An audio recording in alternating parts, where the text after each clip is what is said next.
Breaking news చూస్తున్నాం.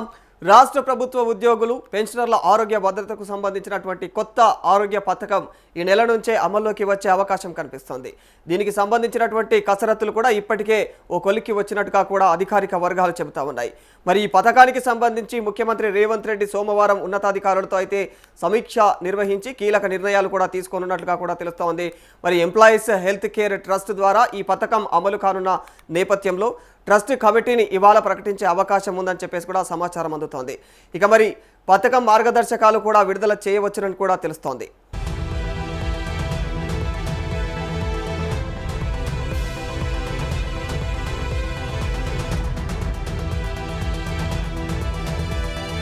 ఇక ఉద్యోగ సంఘాల నుంచి 6, పెన్షనర్ల నుంచి 2 ప్రతినిధులు ఈ ట్రస్ట్ సభ్యులుగా ఉంటారు. రాష్ట్ర ప్రభుత్వ ఉద్యోగి ఒకరిని ట్రస్టుకు సీఈఓగా నియమిస్తారు. ఇక ఏదైతే ఈహెచ్ఎస్ పైన కూడా సీఎం సమీక్ష నేపథ్యంలో సోమవారం సాయంత్రం 4 గంటలకు సచివాలయంలో అయితే ఉద్యోగ సంఘాల నేతలతో కూడా సిఎస్ రామకృష్ణారావు సమావేశం కానున్నట్లు తెలుస్తోంది.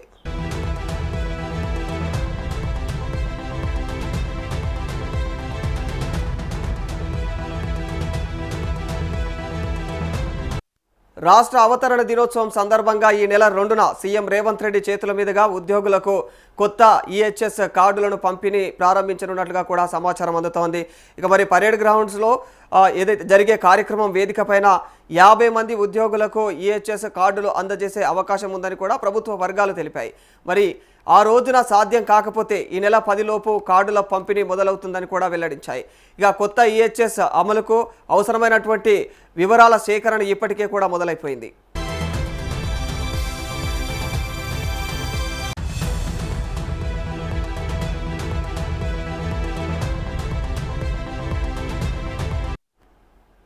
రాష్ట్ర ప్రభుత్వ ఉద్యోగులు పెన్షనర్లు వారి కుటుంబ సభ్యుల వివరాలన్నీ కూడా క్రోడీకరించడం పైన ఆర్థిక శాఖ దృష్టి పెట్టింది.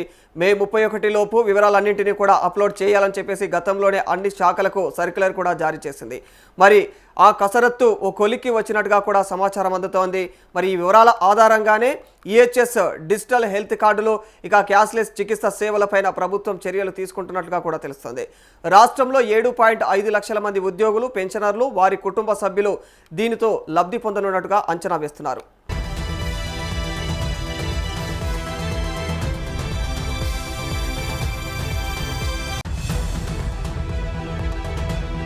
కొత్త ఈహెచ్ఎస్ పథకం కింద రాష్ట్ర ప్రభుత్వ ఉద్యోగులు ప్రతి నెల కూడా తమ యొక్క వేతనాల బేసిక్ పేలో 1.5% వాటాగా చెల్లించాల్సి ఉంటుంది.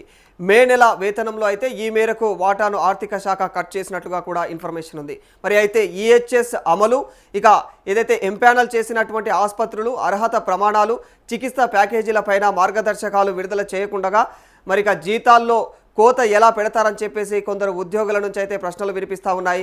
తొలుత వేతనాల్లో కోత పెట్టి పథకం ట్రస్టులో సొమ్మును జమ చేశాకే మరి ఈహెచ్ఎస్ స్కీమ్ అమలు ప్రారంభం అవుతుందని చెప్పేసి ఉద్యోగ సంఘాల నేతలు అయితే వివరిస్తూ ఉన్నారు.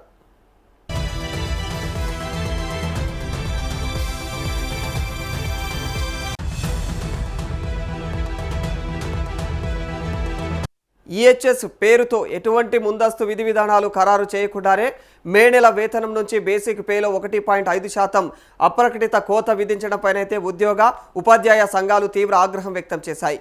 ఎటువంటి చర్చలు ఉద్యోగుల సమ్మతి లేకుండా కనీసం జీవో కూడా విడుదల కాకముందే ఆర్థిక శాఖ ఏకపక్షంగా పే స్లిప్ జనరేట్ చేసి ఇక మరి వేతన కోతకు పాల్పడటం రాజ్యాంగ విరుద్ధమని చెప్పేసి డెమోక్రటిక్ టీచర్స్ ఫెడరేషన్ తెలంగాణ రాష్ట్ర contributory pension scheme employees union అయితే విమర్శించాయి.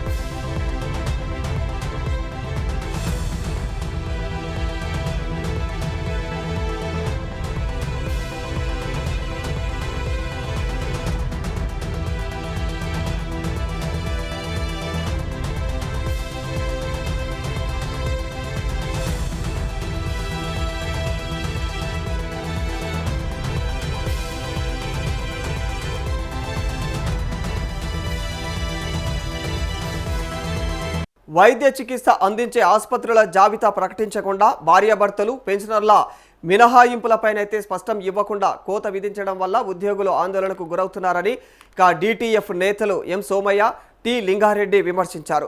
కోత పెట్టినటువంటి మొత్తాన్ని కూడా తిరిగి ఖాతాల్లో జమ చేయాలని వారు డిమాండ్ చేశారు. సుప్రీంకోర్టు తీర్పుల ప్రకారం జీతం, పెన్షన్ అనేవి ఆర్టికల్ 300A కింద ఉద్యోగి ఆస్తి పరిగణలోకి వస్తాయని, మరి ఉద్యోగి సమ్మతి లేకుండా జీతాన్ని కోయడం ఆర్టికల్ 21, 23 ఉల్లంఘన అవుతుందని చెప్పేసి కూడా టిఎస్ సిపిఎస్ఈయు నేతలు స్థితప్రజ్ఞ ఇంకా కల్వల్ శ్రీకాంత్ స్పష్టం చేశారు. ప్రభుత్వం చర్చలు జరపకుంటే రాష్ట్ర వ్యాప్తంగా కూడా ఆందోళనలు చేపడతామని చెప్పేసి వారు హెచ్చరించారు.